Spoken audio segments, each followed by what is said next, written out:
एक प्राचीन और कला प्रेमी गांव में, जहां हर घर के आंगन में कोई न कोई सुंदर कलाकृति शोभा बढ़ाती थी, एक बूढ़ा और सम्मानित मूर्तिकार रहता था जिसका नाम केशव था। केशव की ख्याति दूर दूर तक फैली हुई थी। उसकी छेनी और हथौड़ी के स्पर्श से पत्थर में जान आ जाती थी। उसकी बनाई हुई मूर्तियां इतनी सजीव और भावुक होती थीं कि देखने वाले मंत्रमुग्ध हो जाते थे। लेकिन केशव के दिल में एक गहरा अफसोस था, एक ऐसा अधूरा सपना जो उसे रात में सोने नहीं देता था। अपने जीवन में उसने सैकड़ों मूर्तियां बनाई थीं, लेकिन वह कभी भी भगवान बुद्ध की एक ऐसी मूर्ति नहीं बना पाया था जिसे वह स्वयं अपनी सर्वश्रेष्ठ, सबसे पूर्ण और सबसे आत्मा को छूने वाली रचना मान सके। यह उसका अंतिम और सबसे पवित्र लक्ष्य था। एक दिन गांव के पास एक प्राचीन खदान में खुदाई के दौरान मजदूरों को एक विशाल पत्थर का टुकड़ा मिला। वह दिखने में साधारण, अनियमित और कई जगह से फटा हुआ था। मजदूरों ने उसे अनुपयोगी मानकर फेंक दिया, लेकिन जब केशव ने उस पत्थर को देखा तो उसकी अनुभवी आंखों ने उसमें कुछ असाधारण संभावना देखी। उसे लगा कि इस पत्थर में एक छिपी हुई आत्मा है जो किसी और पत्थर में नहीं थी। उसने तुरंत उस पत्थर को अपने वर्कशॉप में लाने का प्रबंध किया। उसने मन ही मन ठान लिया कि वह इसी पत्थर से भगवान बुद्ध की अपनी सर्वश्रेष्ठ और अंतिम मूर्ति बनाएगा, भले ही पत्थर कितना भी चुनौतीपूर्ण क्यों न हो। केशव ने कई दिनों तक उस पत्थर का अध्ययन किया। वह उसके चारों ओर घूमता, उसकी बनावट को महसूस करता, उसमें निहित खामियों और दरारों को गौर से देखता। वह अपने मन में मूर्ति का आकार गढ़ता रहा, उसकी मुद्रा, भाव और प्रत्येक छोटी से छोटी नक्काशी पर विचार करता रहा। फिर एक शुभ दिन उसने अपनी छेनी और हथौड़ी उठाई और काम शुरू किया। वर्कशॉप से छेनी की खटखट की आवाज गांव में गूंजने लगी, जो उसके अथक परिश्रम का प्रतीक थी। लेकिन जैसे जैसे वह पत्थर पर काम करता गया, उसकी चिंता बढ़ने लगी। पत्थर में कई छिपी हुई खामियां थीं, कहीं अदृश्य दरारें थीं, कहीं पत्थर टूटकर अलग हो रहा था। वह जितनी बार कोशिश करता, मूर्ति के किसी न किसी हिस्से में एक नई दरार उभर आती।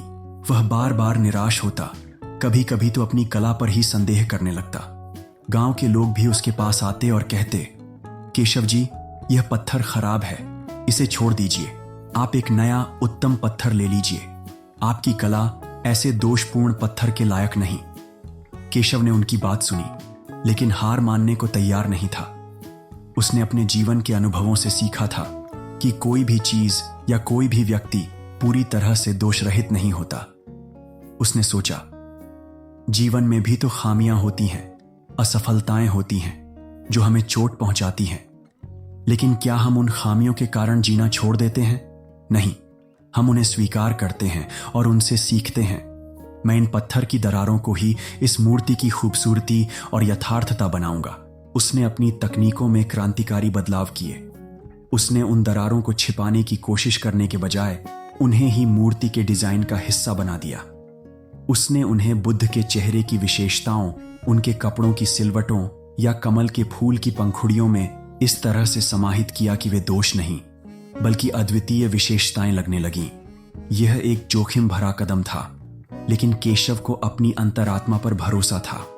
कई महीनों की अथक मेहनत, अनगिनत रातों की जागृति और दृढ़ता के बाद अंततः मूर्ति बनकर तैयार हुई।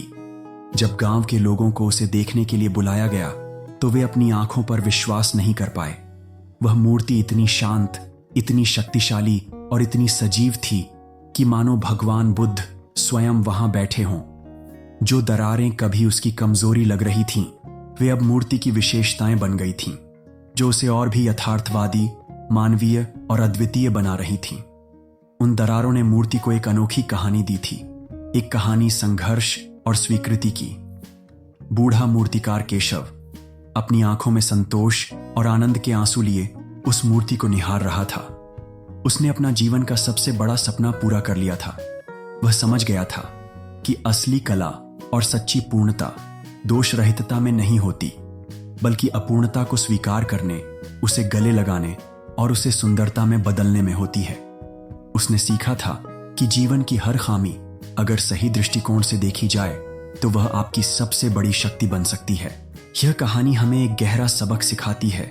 पूर्णता अक्सर एक भ्रम होती है और असली सुंदरता व शक्ति हमारी अपूर्णताओं को स्वीकार करने और उन्हें अपनी विशिष्टता में बदलने में निहित है।